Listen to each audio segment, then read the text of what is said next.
जैसे कि आपको मालूम है इस बार की जो संदेश है, थीम है, वो है यूनाइटेड बाय यूनिक। तो इसका मतलब सारे जो कैंसर पेशेंट्स हैं उनकी समस्याएं भी उनकी सब यूनिक है। यानी अधिकतर जो कैंसर होते हैं वो साइलेंट होते हैं, बहुत आगे बढ़ने के बाद ही पता चलता है कि शरीर में हमको कैंसर है। यही सबसे इसकी दुखदायी बात है, क्योंकि ऐसे जुकाम खांसी जैसे नहीं है कि थोड़ा सा कुछ हुआ तो आप फटाफट डॉक्टर के पास चले जाए। कैंसर पेशेंट्स में जैसे आपको पता है कि पेन मैनेजमेंट एक इम्पोर्टेंट पार्ट है। 90% पेशेंट पेन से रिपोर्ट करते हैं डॉक्टर के, और जैसे जैसे डिजीज बढ़ता है दर्द बढ़ता जाता है। तो हमारे को जब तक उसका पूरा इलाज ना हो जाए उसकी पेन मैनेजमेंट करनी है। पेन मैनेजमेंट हम दवा से करते हैं।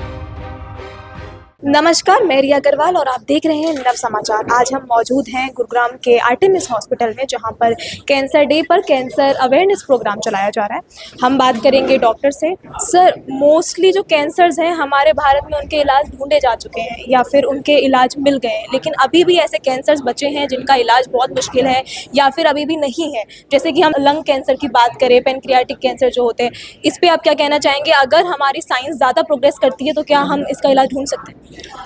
साइंस ने तो प्रोग्रेस किया, पर हमारे जो अवेयरनेस ने इतना प्रोग्रेस नहीं किया, शायद मुझे ऐसा लगता है। और 4 फरवरी का मतलब यही है कि हम लोग अवेयरनेस फैला सकें आप लोगों के माध्यम से। और हमें ज़रूरी ये है कि इसके लक्षण के बारे में इसको इग्नोर नहीं करना। हमारे सोसाइटी में बड़ा इग्नोर करने का काफ़ी रहता है, स्पेशली लेडीज़ में, जो कि सोचती हैं कि ठीक है थोड़े दिन और देख लेते हैं, दर्द हो रहा है कोई बात नहीं, गोली खा ली। तो अपने शरीर की बात सुने, इसको इग्नोर ना करें। कोई भी सिम्टम्स आते हैं, आपको कुछ भी लगता है कि लॉन्ग 10-15 दिन 20 दिन हो गए हैं, आराम नहीं मिल रहा है, तो स्पेशलिस्ट से ज़रूर जाके मिलें। और एक जैसे वेट लॉस है, खाने पीने की इच्छा नहीं करना, वॉमिटिंग, शरीर में दर्द। अब लंग कैंसर के बारे में आपने बात करी है, तो उसमें चेस्ट पेन, बलगम में खून आना, ये खांसी होना जो कि ठीक ना हो रही हो। सिम्टम आने पे हमें चेस्ट एक्सरे और नॉर्मल सिम्टम उसको जो इन्वेस्टिगेशन है वो कराना चाहिए डॉक्टर के पास जाके। मेरा कहने का तात्पर्य है। मोस्टली जो कैंसर्स होते हैं ना, उनमें जो सिम्टम्स होते हैं कभी कभी कॉमन होते हैं, तो ये आइडेंटिफाई करना कि ये जो हमारे साथ हो रहा है ये कॉमन प्रॉब्लम है या फिर ये कैंसर बन सकता है, इसको साइकोलॉजिकली भी इसको जो देखा जा सकता है, तो इस पर आप क्या कहेंगे? देखिए, सबसे कॉमन तो जैसे खांसी, जुकाम, बुखार या टीबी बहुत कॉमन होते हैं, और किसी भी डॉक्टर के पास जाएंगे तो इलाज पहले और उसी की लाइंस पे हम लोग देखते हैं कि वो चीज़ ना हो। परंतु अगर ये हमने इलाज किया है एक बीमारी का, मान लीजिए टीबी का इलाज किया है, वो आराम नहीं मिल रहा है, तो उस केस में हमें आगे की जांच करनी चाहिए। जैसे टीबी आमतौर पे गांठों की तरह से आती है, अब खांसी जुकाम की तरीके से भी आ सकती है टीबी। और अगर ये आपने टीबी की दवाई ली है 3 हफ्ता 4 हफ्ता, उसमें आराम नहीं हो रहा, तो हमें आगे की जांच जैसे कि बायोप्सी, गांठ की बायोप्सी या लंग का सीटी स्कैन, वो सब कुछ करने की आवश्यकता होती है। अब ये जो चीज़ है, ये फिजिशियन को और डॉक्टर को भी हमें आपके माध्यम से बताना चाहूँगा कि हर एक बीमारी को टीबी या फिर नॉर्मल बीमारी मान के ट्रीट नहीं करना चाहिए। और अगर पेशेंट को आराम नहीं हो रहा है तो उसको हायर सेंटर पर रेफ़र करना चाहिए, ताकि उसकी आगे की जांचें, जैसे मैंने आपको बताया कि बायोप्सी और सीटी स्कैन, पेट स्कैन, वो सारी हो सकें और उसको अच्छा इलाज मिल सके। जो कैंसर में इंसान साइकोलॉजिकली काफ़ी वीक हो जाता है और चीज़ें उसकी लाइफ में ख़राब होने लगती हैं, तो क्या सोचने का उसको प्रभाव पड़ सकता है कि जो इंसान ज़्यादा सोचता है उससे कुछ हो सकता है? कैंसर का इलाज काफ़ी लंबा इलाज होता है, और इसमें कीमोथेरेपी के साथ साथ पेशेंट का मानसिक जो सपोर्ट है, mental support, psychological support, social support, वो बहुत ज़रूरी होता है। इस टाइम पे फैमिली सपोर्ट बहुत ज़रूरी होता है, और अगर फैमिली सारी साथ में खड़ी हो, उसके लिए सपोर्ट बन के साइकोलॉजिकल सपोर्ट, तो वो एक जर्नी है, जो सफ़र है वो आसान हो जाता है। तो हमें अगर किसी को कैंसर डायग्नोसिस होता है तो उसको सोशल, जैसे हम लोग बाइकआउट कई बार कर देते हैं कि खाने पीने से ना फैल जाए, ऐसा ना फैल जाए, तो वो आपके माध्यम से बताना चाहूँगा मैं कि वो ऐसा बिल्कुल नहीं होता है, और ये फैलने वाली चीज़ नहीं है। उसको एक सपोर्ट की ज़रूरत होती है, जो कि उसको दोस्तों को और फैमिली को प्रोवाइड करवाना चाहिए। डॉक्टर, जब आपके पास पेशेंट आता है तो ऑलरेडी वो साइकोलॉजिकली काफ़ी वीक होता है। कई बार ऐसा होता है कि जो पेशेंट होता है उसमें कैंसर हुआ नहीं होता है, लेकिन वो साइकोलॉजिकली चीज़ें जब सोचने लगता है या जब वो डील वीक पड़ जाता है, उस टाइम पे सिचुएशन काफ़ी दिक्कत वाली हो जाती है। तब आप कैसे ट्रीट करती हैं? अगर साइकोलॉजिकली पेशेंट को कैंसर हुआ नहीं है, वो पहले ही सोच रहा है कि मुझे कैंसर हो जाएगा, नहीं तो उसमें पेशेंट का डिसबिलीफ है, उसको पूछेंगे, उससे बात करेंगे कि वो ऐसा क्यों सोचता है, उसकी कोई फैमिली हिस्ट्री है। ऐसे केसेस में ये हो सकता है कि उसकी कोई फैमिली हिस्ट्री हो, उसकी मदर को हो, सिस्टर को, तो उसको लगता हो, डर लगता हो कि मुझे भी कैंसर हो सकता है। तो बेटर सबसे अच्छा तरीका है कि हम उससे पेशेंट से बात करें, कम्युनिकेशन करें कि उसको क्यों लगता है ऐसा, क्या कारण है, तो फिर वो बताएगा। फिर हम उसको बताएंगे कि ऐसा नहीं है कि उसकी मदर को या उसकी फैमिली में कैंसर है तो आपको होगा ही होगा। हम उसको बता सकते हैं कि पॉजिटिव थिंकिंग रखे, अपना खान पीन का तरीका सुधारे, रहन सहन का तरीका सुधारे, माइल्ड एक्सरसाइज करे, कोई बाहर का ज़्यादा जंक फूड ना ले, तो उससे उसको अवॉइड कर सकते हैं। महिलाओं में ज़्यादातर कैंसर जब होता है तो उनको पता भी नहीं चलता, और कई बार अगर उनको पता चल जाता है कुछ चीज़ें हैं तो वो इग्नोर कर देती हैं, नज़रअंदाज कर देती हैं, चेकअप नहीं लेती हैं, घर के कारण या कोई भी रीज़न हो सकता है। तो इस पे आप क्या कहना चाहेंगी कि उनको इन चीज़ों को इग्नोर नहीं करना चाहिए क्योंकि काफ़ी बड़ी चीज़ बन सकती है? यस, इसमें मैं यही कहना चाहूँगी कि उनको व्यस्त रहते हुए भी, घर के कामों में व्यस्त रहते हुए अपने आप को इग्नोर नहीं करना चाहिए। अगर उनको कुछ भी अपनी बॉडी में चेंज लग रहा है, सपोज वीकनेस लग रही है, फटीग लग रहा है, वो बहुत जल्दी जल्दी काम करके थक जा रही है, जो पहले नहीं था, अचानक सडनली वो बता रही हैं कि अब थोड़ा सा काम करते ही थक जाती हैं, या खून जा रहा है, माहवारी जब मेंसेस होती है उसमें ब्लीडिंग हो रही है, या कोई भी उनको बॉडी में लम्प मतलब कोई भी गांठ महसूस हो रही है, तो उनको इग्नोर ना करके सबसे पहले अपने डॉक्टर के पास जाना चाहिए, चेकिंग अपना स्क्रीनिंग कराना चाहिए, जांच करानी चाहिए। कैंसर पेशेंट्स में जैसे आपको पता है कि पेन मैनेजमेंट एक इम्पॉर्टेंट पार्ट है। 90% पेशेंट पेन से रिपोर्ट करते हैं डॉक्टर के पास, और जैसे जैसे डिजीज़ बढ़ता है दर्द बढ़ता जाता है। तो हमारे को जब तक उसका पूरा इलाज ना हो जाए उसकी पेन मैनेजमेंट करनी है। पेन मैनेजमेंट हम दवा से करते हैं, बहुत एडवांस पद्धति है जिसमें पैचेस लगाते हैं जिससे राउंड द क्लॉक ड्रग निकलती है। फिर हम बहुत सारी इंटरवेंशंस करते हैं, और हमारे को ये बड़ी खुशी होती है ये बताते हुए कि हम दुनिया की सबसे एडवांस इंटरवेंशंस करते हैं पेन में, ताकि जब तक उसका इलाज ना हो जाए पेशेंट को पेन फ्री रखा जा सके। और अगर जैसे बात हो रही थी कि स्टेज 4 कैंसर हो गया, एडवांस कैंसर हो गया और पेन बहुत ज़्यादा बढ़ गया, तो जब तक जितना जीवन पेशेंट के पास है, ये हमारी कोशिश है, प्रयास है, और इसमें हम बड़े कामयाब भी होते हैं कि मरीज़ तड़प के इस दुनिया से ना जाए। कि अगर if you can't add life to the patient, at least quality of life improve करी जा सके। और ये जो पेन पैलिएटिव केयर मैनेजमेंट है पर्टिकुलरली परिजनों के लिए भी बहुत इम्पॉर्टेंट है, क्योंकि हम अपने परिजनों को इस डिस्ट्रेस में, पेन में देखना नहीं चाहते। और अगर कैंसर के इलाज के दौरान उनका दर्द अच्छा रहा हो, सिम्टम अच्छे रहे हों, या आखिरी समय में वो तड़प के इस संसार से ना जाएं, तो पूरे परिवार पे बहुत पॉजिटिव इफेक्ट आता है कैंसर पेन मैनेजमेंट और पैलिएटिव केयर का।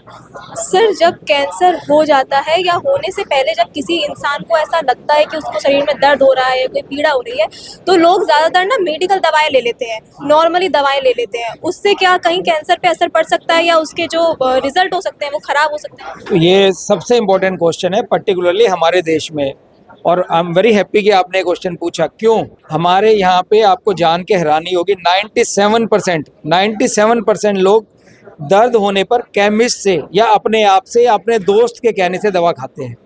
वो लोगों को रिपोर्ट ही नहीं करते, डॉक्टर को रिपोर्ट ही नहीं करते। और जैसे मैंने कहा कि 90% पेशेंट में पेन ही फर्स्ट सिम्टम है कैंसर का। तो इससे क्या हुआ, कैंसर एडवांस ना हो जाए और जब तक डिसेबिलिटी ना हो जाए, जैसे स्पाइन का फ्रैक्चर है, तब तक वो वेट करते हैं, काउंटर लेके दवा खाते हैं, और जब तक वो अल्टीमेटली जब डिसेबिलिटी होती है और हम देखते हैं तो एडवांस कैंसर हो जाता है।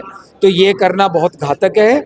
और जैसे मैंने कहा कि हमारे पास पेशेंट्स आते हैं, जब हम उनको पेन के लिए असेस करते हैं तो अल्टीमेटली एटलीस्ट 3 to 5% पेशेंट में किसी तरह का कैंसर निकलता है। तो अपनी क्रोनिक पेन को बिल्कुल इग्नोर ना करें और टाइम से अपने डॉक्टर को रिपोर्ट करें।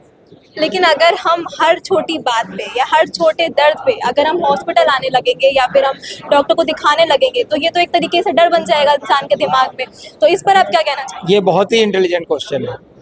आप एक बात समझो, जो सिंपल दर्द है, जैसे हमारे को मोच आ गई, हमारे को चोट लग गई, हमारा मांस फट गया, हमारे को हल्का पेट में दर्द हुआ, जो 95% पेन है, अगर वो सिंपल है तो वो 5 से 7 दिन में सिंपल एनाल्जेसिक से ठीक हो जाते हैं। तो आप अगर 10 दिन है, 5 दिन है, 2 हफ्ते हैं तो है ठीक। पर जो दर्द दवाई लेने के बावजूद 2 हफ्ते, 3 हफ्ते, 4 हफ्ते कंटिन्यू रहे और एक नॉर्मल रूटीन एनाल्जेसिक को नहीं रिस्पॉन्ड कर रहा, तो आपको डॉक्टर को मिलना चाहिए। नहीं तो जो रूटीन पेन है वो 5 से 7 दिन में 90-95% तक ठीक हो जाता है। एक जो कैंसर होता है उसकी जो स्टार्टिंग स्टेज होती है और स्टार्टिंग से लेके कितना टाइम पीरियड पेशेंट के पास होता है कि अगर वो क्योर करा लेता है तो उस चीज़ें अच्छी हो सकती हैं, बेहतर हो सकती हैं? ये तो डिपेंड करता है कि कैंसर की स्टेज क्या है। जैसे इनिशियल स्टेज है, स्टेज 1, स्टेज 2 तक भी जब वो अपने वहीं पर ही है तो इलाज कराने से परमानेंट इलाज होता है मोस्टली पेशेंट में। पर अगर एडवांस स्टेज है फिर गड़बड़ है, फिर टाइम तो कहना बड़ा मुश्किल है। जैसे स्टेज 4 होती है और पूरे स्टेज में शरीर में फैल जाता है तो कुछ हफ्ते से लेके कुछ महीने ही पेशेंट के पास होते हैं। और ये वो समय है जब ऑन्कोलॉजिस्ट और ऑन्को सर्जरी का नहीं, पैलिएटिव केयर और पेन मैनेजमेंट का रोल है और हम इसके लिए होम केयर करते हैं, क्योंकि ऐसे पेशेंट्स को हॉस्पिटल में रखना ठीक नहीं है।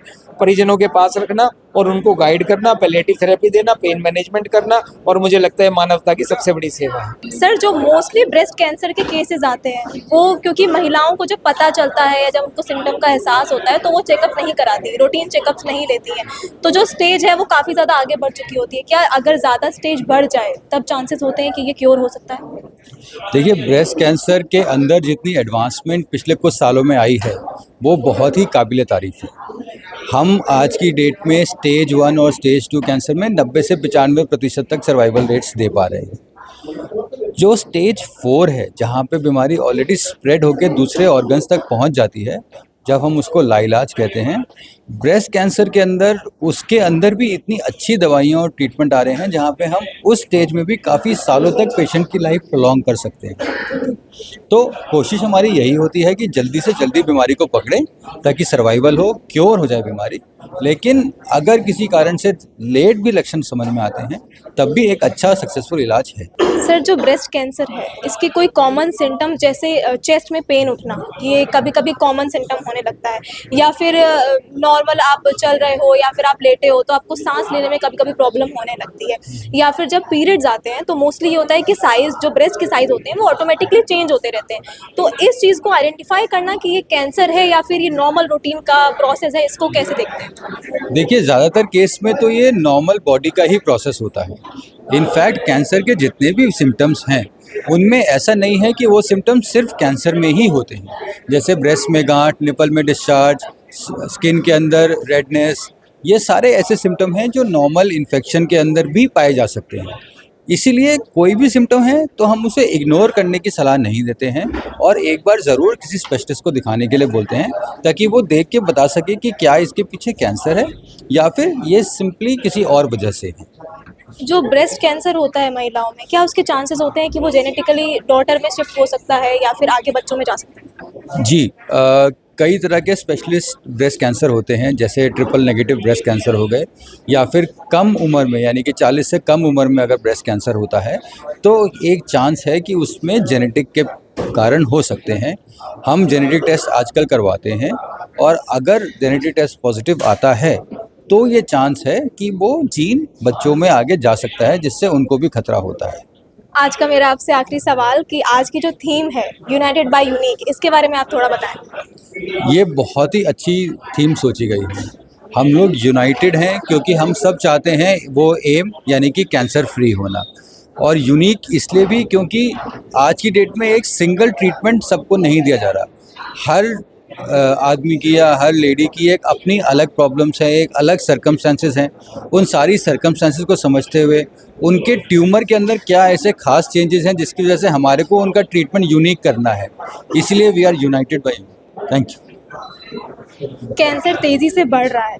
जैसे ही आपको सिम्टम का पता चलता है या आपको थोड़ा सा भी एहसास होता है कि बॉडी में कोई इरेगुलर चेंजेस आ रहे हैं या फिर कोई ऐसी चीज़ हो रही है जो रेगुलर नहीं है, किसी भी सिम्टम को इग्नोर ना करें। अगर आपको थोड़ा सा भी ऐसा लगता है कि कोई भी दर्द या कोई भी रिएक्शन 5-6 दिन से ज़्यादा चल रहा है, आप दवाई ले रहे हैं, ठीक नहीं हो रहा, तो प्लीज़ अपने पास वाले डॉक्टर से कंसल्ट करें। केमिस्ट की दवाई ना लें क्योंकि वो घातक हो सकता है। ऐसी और खबरों के लिए देखते रहें नव समाचार।